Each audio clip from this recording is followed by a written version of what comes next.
sore, ngopi bareng pada sore hari ini. Berjumpa kembali dengan saya Devi di Ngopi, Ngobrol Pintar di Desa Kendal Bulur. Pada sore hari ini, Dulur Ngopi, kita kedatangan seorang tamu yang istimewa, ibu yang sangat cantik sekali. Terima kasih. Pada sore hari ini, narasumber kita adalah salah satu ketua Himpaudi, yaitu Ibu Wiwi. Selamat sore, Ibu. Sore juga. Iya, kalau boleh tahu, Ibu, nama lengkapnya siapa ya? Nama saya Wiwi Ernawati. Kebetulan saya Ketua Himpaudi Kecamatan Boyolangu. Oh iya, kalau boleh tahu untuk tempat tinggalnya Ibu, tempat tinggalnya di desa apa? Tempat tinggal saya tepatnya di Desa Beji, Kecamatan Boyolangu juga. Oh iya. Berarti jenengan asli orang Boyolangu ya? Asli orang Boyolangu. Dari lahir Ibu tetap di sini? Iya. Oh, Dapat begitu. suami juga orang Beji. Oh, cocok sekali kayak Ibu. Iya. Dari Desa Beji kemudian berdedikasi untuk seluruh Himpaudi yang ada di desa Kecamatan Boyolangu seperti itu ya. Ibu kalau boleh tahu ya, ini mungkin masyarakat sebagian ada yang paham Himpaudi, ada yang kurang paham tentang Himpaudi. Himpaudi itu singkatan dari apa sih Bu? Himpaudi itu sebetulnya adalah wadah organisasi independen yang menaungi pendidik-pendidik dan tenaga kependidikan. Jadi Himpaudi itu himpunan pendidik dan tenaga kependidikan anak usia dini. Jadi kita pra TK itu ada namanya pendidikan anak usia dini. Sebelum anak-anak masuk TK itu biasanya masuk dulu ke PAUD. Jadi PAUD itu pendidikan non formal. Oh seperti itu. Ya. Untuk anak PAUD Ibu itu usia kelompok belajarnya usia rentan Ya, berapa? PAUD itu ada KB kelompok bermain, ada SPS, satuan PAUD sejenis dan taman penitipan anak. Jadi kisaran usia itu sebetulnya 0 sampai 6 tahun. Tapi di wadah PAUD untuk Kecamatan Boyolangu ada pembagian usia 0 sampai 4 tahun nanti masuk PAUD, 5 sampai 6 tahun atau 7 tahun baru ke TK. Jadi ada pilah-pilahnya.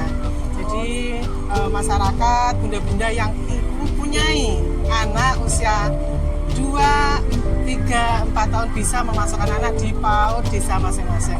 Insya Allah semua desa sudah ada PAUD-nya. Oh gitu. Itu untuk usia 2 ya Bu ya. Kalau yang dikategorikan sebagai penitipan itu Bu?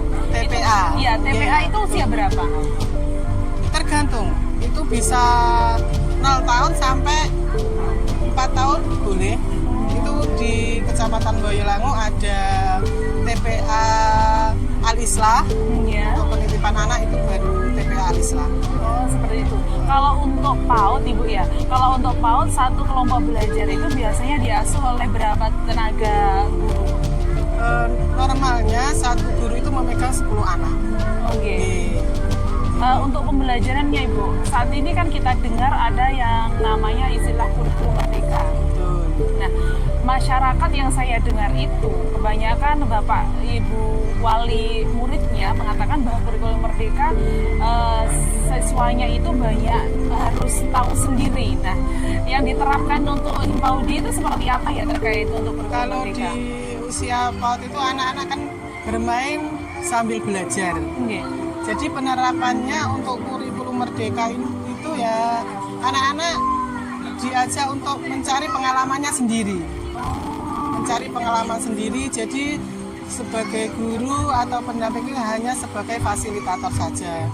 Anak-anak nanti akan menemukan dengan sendirinya bagaimana proses dalam belajar mereka.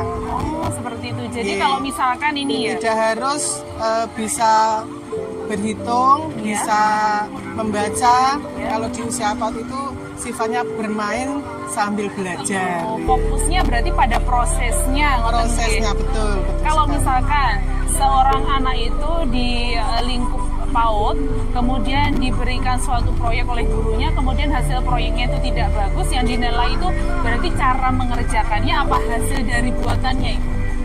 Kalau itu pengalaman anak, bagaimana proses dari misalkan menyiapkan bahan sampai menjadi produk.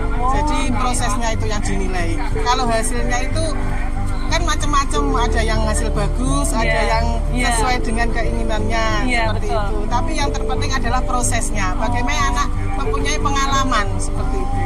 Bagaimana anaknya itu mendapatkan cara untuk menjadikan suatu produk yang disarankan oleh Bapak Ibu guru yang ada fasilitatornya itu tadi.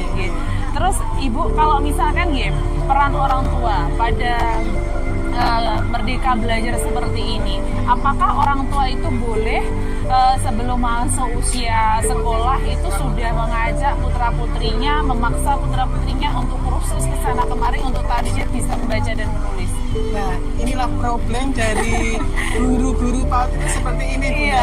Karena apa? Kebanyakan masyarakat itu menginginkan bahwa anak yang sudah sekolah itu harus bisa berhitung, bisa menulis. Inilah PR bagi kita semua, bagaimana memberikan penyadaran kepada orang tua bahwasanya anak itu akan dengan sendirinya akan bisa membaca dan menulis kalau sesuai dengan usianya, perkembangan usianya. Tidak harus dipaksa untuk dileskan ke sana kemari. Yang penting itu pengalaman mereka. Yang kita cari pengalaman mereka, bisa bersosialisasi dengan teman, masyarakat, dan lingkungan belajar seperti itu. Jadi belajar yang menyenangkan istilahnya.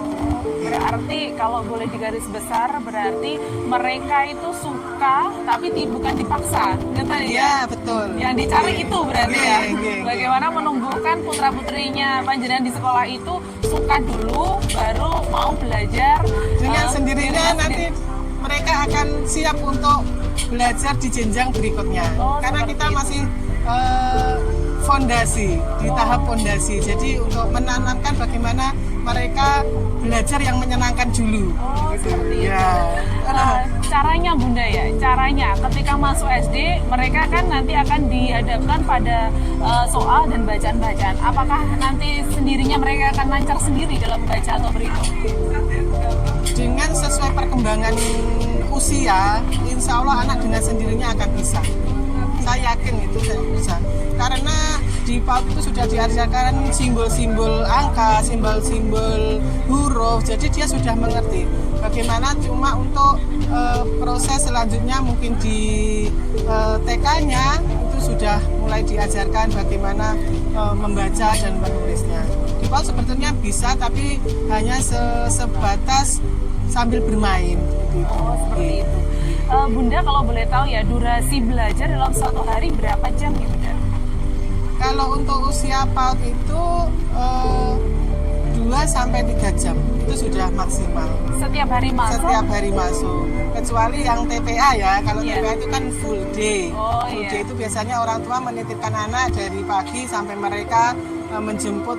Karena mereka kebanyakan pekerja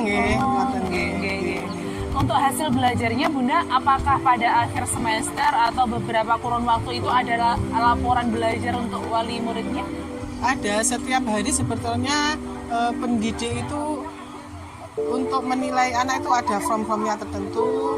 Jadi proses bagaimana mereka menemukan sesuatu, bagaimana mereka dalam kegiatan sehari itu ada nilainya dari 6. Nanti norma agamanya seperti apa itu ada fisik motoriknya, ada nanti bahasanya, itu bisa dinilai semuanya kegiatan yang dilaksanakan anak-anak. Ada 6 aspek perkembangannya itu akan dinilai. Tapi bertahap, tidak semua anak-anak dalam satu hari itu dinilai. Yang sering muncul di hari itu apa, baru nanti dinilai. Misalkan fisik motoriknya bagus pada hari ini, itu ada nilainya tertentu. Kalau ini Bunda, biasanya kan anak itu cenderung punya emosi tantrum kalau di rumah suka bermainan handphone. Nah, apakah dari sosial emosionalnya anak itu di pendidikan PAUD itu juga dinilai kemudian diarahkan oleh tenaga pendidiknya? Betul sekali. Itulah biasanya kalau di sekolah anak ini kalau tidak akan pegang HP. Dia diberi motivasi, diberi pengarahan kepada untuk anak-anak dari guru-gurunya, dari pendidiknya, bahwasanya ada jam-jam tertentu untuk bisa pegang HP, biasanya seperti itu. Biasanya seperti itu. Jadi anak anak-anak itu lebih manut kepada pendidiknya sekolah daripada orang tuanya. Problemanya di Ya, situ seperti biasanya. itu. Kalau di rumah biasanya kecanduan dengan handphone, Iya. kemudian ketika diminta biasanya mereka tantrum dan marah-marah bahkan Betul, nangis. iya. Tapi kalau di sekolah bisa diarahkan Ya, gitu ya. bisa diarahkan. Kan mungkin nanti aja jadi kebiasaan di rumah. Iya. Bahwanya jam ini tidak boleh pegang handphone Handphone, iya. seperti ini. Terus ada mungkin diberi motivasi kepada orang tua untuk mengalihkan bermain secara apa ya, tidak harus bermain HP. Biasanya orang tua yang cenderung sibuk ampreh anaknya menang biasanya kan nggak Iya, pola asuh mungkin. betul. Itu Pola sebetulnya asuh tergantung orang tuanya. Kalau anaknya itu diberi permainan yang menyenangkan, insya Allah akan lupa dengan Oh, gitu handphonenya. jaketnya, Oh, ya. seperti itu ya. menyenangkan, tidak harus mahal.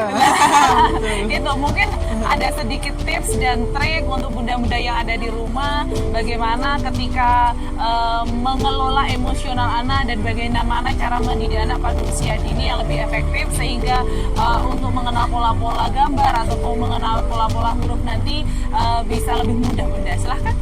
Ya, untuk bunda-bunda orang tua yang mempunyai anak usia dini, masukkanlah ke PAUD. Insya Allah di PAUD akan diberi pembelajaran yang menyenangkan sehingga anak tidak akan terjaga kontrol emosinya, sehingga anak-anak tidak akan apa ya, tantrum seandainya di rumah itu dipaksa sesuatu oleh orang tuanya. Oh, oke.